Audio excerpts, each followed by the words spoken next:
서울과 수도권의 생활 밀착형 오늘의 이슈를 알아보는 뉴스 따라잡기 시간입니다. 오늘도 시사평론가 최유한 씨와 함께하겠습니다. 안녕하세요. 네, 안녕하십니까. 네, 요즘처럼 에너지난 시대에 이 전기로 가는 자동차, 공해 없는 전기차는 각광을 받을 것이다 이런 생각이 드는데요. 지난 오세훈 시장 시절 도입이 결정됐었던 전기차 보급 사업이 멈춰질 위험에 처해 있다고 합니다. 오늘 뉴스 따라잡기에서 자세하게 알아보도록 하겠습니다. 지금 상황부터 좀 얘기를 해주시죠. 예, 서울시는 오세훈 전임 시장 시절 2020년까지 전기차 12만 대를 보급하겠다 이렇게 밝힌 바 있었습니다. 네. 많은 사람들이 여기에 대해서 찬사를 보냈고요. 전기차가 이렇게 대량으로 보급이 된다면 공해나 오염, 먼지 이런 문제가 해결될 것으로 기대를 했었습니다. 네네. 하지만 사실은 이 전기차가 현재 경제성과 실용성이 떨어진다는 사실은 상대적으로 덜 알려졌고요. 이러다 보니 수요가 턱도 없이 부족해서 1000대도 채 이제 보급이 되지 않은 상황입니다. 네. 박원순 시장이 2014년까지 10,000대 보급으로 목표를 하향 조정했지만 이마저도 또 쉽지 않을 것 같아요. 네. 전기차 사업의 성공의 관건인 이 배터리 성능, 충전 기술 등 기술력에 대한 철저한 분석 없이 친환경 이미지만 내세우며 성급히 추진했다라는 지적 사항이 나오고 있는 시점이죠. 지난해 말 기준으로 서울시내 전기차는 승용차 334대, 버스 14대, 그리고 이륜차 590대, 총 938대이고요. 지난 6일 서울시의회에 따르면 지난해 말 서울시 전기차 관련 예산 201억 8,900만 원이었는데 실제 지출은 120억 4,700만 원에 그쳤습니다. 네. 또 전기차 충전 인프라 구축 사업도 63억 5,700만 원이었는데 사용액은 20억 9,700만 원 그친 거죠. 그러니까 사업 예산의 약 40%가량을 사용하지 않은 것입니다. 네. 발표 당시에는 사실 모든 차량이 전기차로 이제 바뀔 듯이 청사진이 그려졌었는데 많이 바뀌게 됐군요. 저희 교통방송이 있는 남산 중심으로 그 전기버스가 또 많이 지나다니는 걸 볼 수가 있는데 이 전기버스 사업도 그럼 중단이 되는 건가요? 이 사실 전기차라는 것이 경제성이 낮을 뿐만 아니라 민간의 수요가 있었는데 이 수요도 낮습니다. 네. 그래서 구매 보조금도 덜 지출되고 있고 충전 후 주행거리가 짧아서 공공 용도로는 사용하기가 사실상 좀 어렵습니다. 대중적이지 않다라는 거죠. 특히 전기버스 사업 경우 사실상 지금 중단된 상태인데요. 당초 서울시가 2010년 남산 선언에 9대, 지금 화면에서 보시는 바와 같이 9대를 도입을 시작해서 일반 노선버스로 전기버스를 활용해서 2014년까지 377대를 보급한다.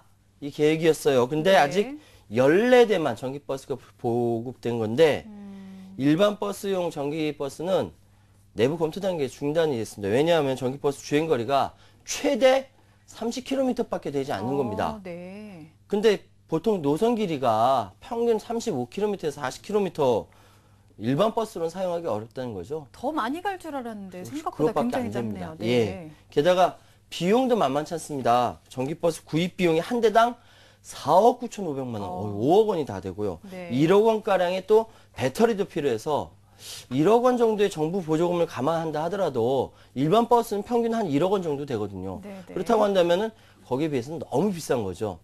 서울시는 올해 전기버스를 5대만 구입해서 서울대공원 내부 순환용과 또 이제 올림픽공원 순환용으로 쓰기로 하고 전기버스 보급 사업에서는 사실상 손을 뗐습니다.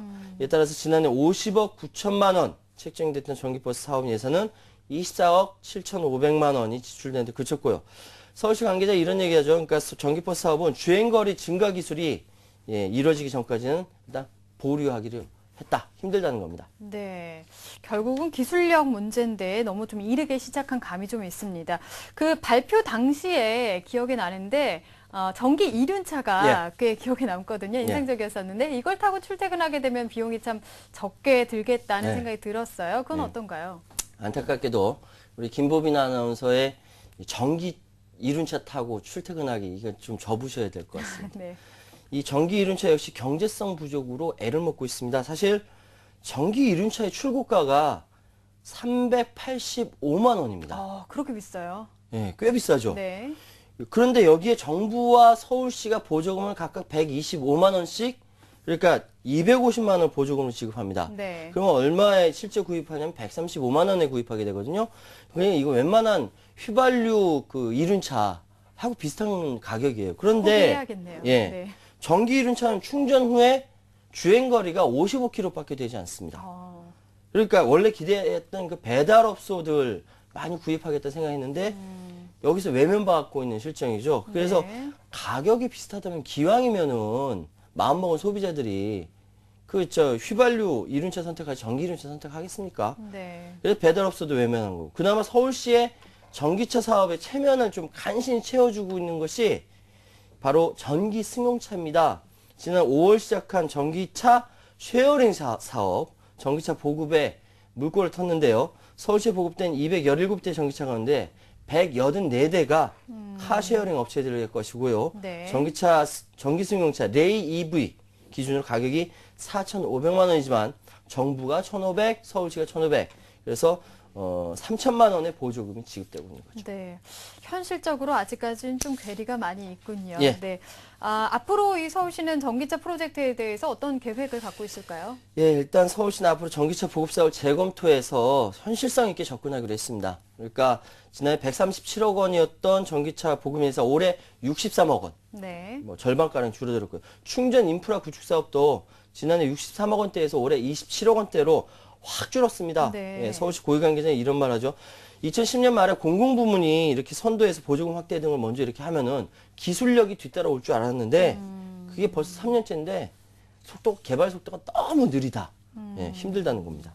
이 기술력이 못 받쳐주는 상황 때문에만 이렇게 된 건가요? 아니면 다른 이유가 또 있을까요? 이게 좀 복잡해요. 네. 잘 들으셔야 합니다.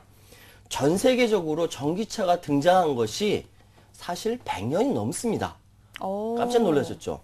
이 프랑스에서는 시속 100km 달리는 전기차를 언제 개발했냐면은 1899년도에 개발했을 정도입니다. 네. 그런데 그래서 한때 굉장히 선풍적인 인기를 끌었었는데 그 이후에 가솔린 차량이 휘발유 차량이 급속도로 발전하게 됩니다. 네. 시동을 자동으로 걸어주는 전기 장치를 좀 개발하고요.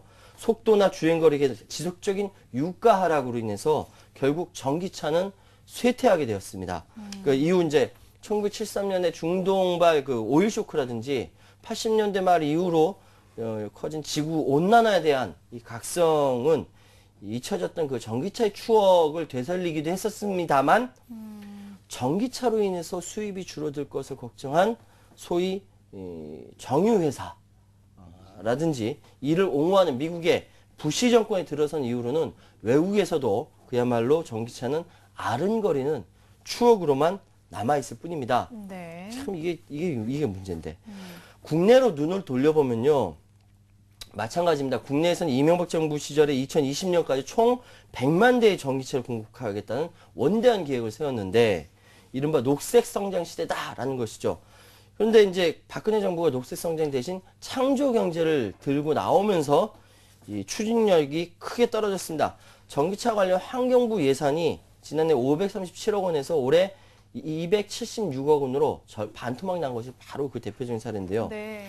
이 전기차 시장이 활성화되지 않은 원인을 친환경 자동차 시장을 둘러싼 주도권 다툼에 있다. 이런 관점도 있어요. 네. 그러니까 내연기관의 우세가 당분간 이제 지속될 것으로 보이는 상황에서 하이브리드카, 예, 그래서 같이 이중적인 거죠. 네네. 하이브리드카 개발에 투자한 돈도 제대로 이렇게 회수하지 못한 상황에서 과연 그 후발주자로 위험 부담을 안고 전기차 시장까지 뛰어들 업체가 있겠느냐라는 것이죠. 그러니까 기술 개발의 문제가 아니라 사업성과 경쟁 전략 때문이다라는 겁니다. 네. 아니 전문가들 사이에서 어떻게 보냐면요. 2015년 이후로 배터리 기술이 급격하게 향상될 것이고 수소 연료 전지 양산은 2025년이면 급격히 진행될 것이다. 라고 바라보고 있습니다. 그러니까 기술의 문제가 아니라 시장의 문제라는 겁니다. 최근 구미시에서는요. 얼마 전에 세계 최초로 무선으로 충전되는 전기버스 왕복 24km 개통식을 열었습니다. 네. 그러니까 바닥이 다 무선으로 이제 전기차 충전을 시키는 거죠. 비용은 좀 많이 들지만 더 이상 기술의 문제는 아니라는 겁니다. 네. 기술의 문제는 아니고 사실 그 시장의 문제라는 게 예. 적절하게 딱 와닿는 것 같은데 이런 업체나 기술 연구진 사이에 여러 가지 그 이야기들이 잘 가만히 된 치밀한 행정력으로 전기차가 잘 정착될 수 있었으면 좋겠습니다. 다음 소식 전해드리겠습니다. 이 조선시대 상인들의 애환이 깃든 고갯길이었으나 이제는 경의선 폐철로로 남아있는 세창고개, 그리고 역시 폐철로가 동네를 관통하고 있는 마포구 연남동의 총 1.9km의 구간이 철길을 벗고 이 숲길로 재탄생을 한다고 하는데요. 어떤 소식인가요? 말씀하신 그대로인데요. 1.9km 구간의 숲길 조성은 서울시가 경의선 폐철로 총 6.3km 구간에 대해서 지금 진행 중인 경의선 숲길 공원 조성 사업의 2단계 구간이고요. 제가 2월 완공해서 4월에 개방한 마포구 대흥동 일대 760m 단계의 경의숲길 공원을 이은 것입니다. 네. 2005년 지상으로 운영되는 이 경의선이 지하 사업에 들어감에 따라서 용산 문화센터에서 마포구 가자역 구간 총 6.3km 지상부 폐철로를 녹색의 선형공원으로 지금 탈바꿈해서 시민 이용 공간으로 되돌려주자라는 그런 사업이고요. 네. 2015년 말까지 전체 구간에 대한 공원 조성을 완료한다 목표로 현재 진행 중에 있습니다. 2단계 금년도 사업 대상은 마포구 도화동부터 용산구 효창동으로 넘어가는 고개, 여기가 바로 세창고개입니다. 백범교라고도 하는데요. 네. 0.6km 구간 여기 하고요. 홍대 입구역에서 홍제천을 잇는 마포구 연남도 1.31km 구간으로 총 길이 1.9km, 그리고 연면적 총 면적이 54,000제곱미터 규모입니다. 서울시는 이 2단계 구간에 대한 공사 발주에 들어서 오는 10월 본격적인 공사 착공해서요. 세창고개 구간은 2014년 상반기, 그리고 연남동 구간은 2014년 말까지는 완공한다, 이런 계획을 갖고 있죠. 네네. 우선은 그 세창고개 복원부터 좀 얘기를 해보도록 하겠습니다. 이 지역이 용산의 유래가 되는 용의 허리 부분이라고요. 네, 잘 몰랐는데 네. 용의 허리 부분이랍니다. 네. 예. 조선시대 17세기 후반에 상업이 발달하면서 선해청 곡시창고에 창고로 설치된 만리창이 있던 고개를 지나는 데서 유래한 이 세창고개, 이 구간은 이야기가 있고 조망이 아름다운 공간으로 재탄생한다고 합니다. 상인들의 애환이 깃든 고갯길로 현재 마포구의 그림에 보시다시피 왼쪽에서 오른쪽으로 이제 비포 애프터 이렇게 바뀐다는 것이죠. 현재 마포 도화동 현대아파트 부근의 고개인데요. 세창고개는 인왕산과 무악에서 한강으로 뻗는 4개의 산줄기 중 아현, 만리현, 용산으로 이어지는 산줄기 끝 용의 허리에 위치하고 있어서 현재 용산의 유래, 용산이라는 지명이 유래된 곳이기도 합니다. 네. 경의선으로 단절된 구간을 복원한다, 의미가 있다고 설명하고 있는데요. 이곳 지형적 단체를 고려해서 접근성이 편리한 선형공원을 복원하고 N서울타워, 용산방면 등 훌륭한 이 조망 경관을 가지고 있는 백봉교 부근엔 조망전, 그리고 이제 포토존, 시민들 와서 사진 찍게 만들 경관 자원으로 활용한다고 합니다. 네, 관광 명소로도 발전할 네. 수 있겠어요. 그리고 그 연남동은 홍대 입구랑 가까워서 젊은이들의 거리이기도 한데 여기는 어떻게 바뀌나요? 네, 그 연남동 구간이 이게 홍대 입구역에서 공항선하고 경의선 철도 개통 이후 홍대 문화가 이렇게 확장된, 네. 그래서 신흥 문화 발생지 중심지라고도 합니다. 요즘 거기 굉장히 활발해요. 제가 갔다 와봤거든요. 네. 다양한 커뮤니티가 살아있는 공원으로 조성한다는 계획인데요. 이와 관련해서 주민과 예술가, 여기 예술가 많이 살아요. 그리고 마을 공동체, 그림에 보시다시피 이렇게 바뀐다는 것이죠. 시민들이 직접 참여하고 어울릴 수 있는 커뮤니티 공간이 다목적 공간을 만든다고 하고요. 산줄기와 물길이 여기 홍제천 얘기합니다. 네. 지난 자연성 회복을 위해서 기존 수목과 연결해 수림대 조성하고, 지하철 유출소를 활용해서 실개천도 만들고, 좋아지겠네요. 주민공동체가 공원과 조화를 만든다, 이런 것인데요. 이걸 위해서 뭐 건축물 외관 개선이라든지 5개 강건물 정비라든지 보도도 신설하고 외곽 자전거 도로 조성을 한강까지 연결한다는 아이디어 좋습니다. 네. 이런 거는 서울시가 다양한 커뮤니티 지원 프로그램을 연계하면서 지역 주민들의 다양한 의견을 받아들였기 때문인데요. 연남동 구간의 실개천이나 다목적 공간이나 아파트 주변의 은행나무를 그대로 존치했다. 굉장히 오래된 은행나무니까 이런 것들은 주민 설명을 통해서 주민들의 의견을 이렇게 반영했다. 대표적인 사례다라고 라고 이야기할 수 있습니다. 네, 그렇군요. 이 공간을 만드는 게 주민들의 의견이 잘 이렇게 반영된 것처럼 앞으로 그 관리도 주민들의 의견을 잘 반영했으면 좋겠습니다. 지금까지 뉴스 따라잡기 최요한 씨와 함께했습니다. 네, 감사합니다. 감사합니다.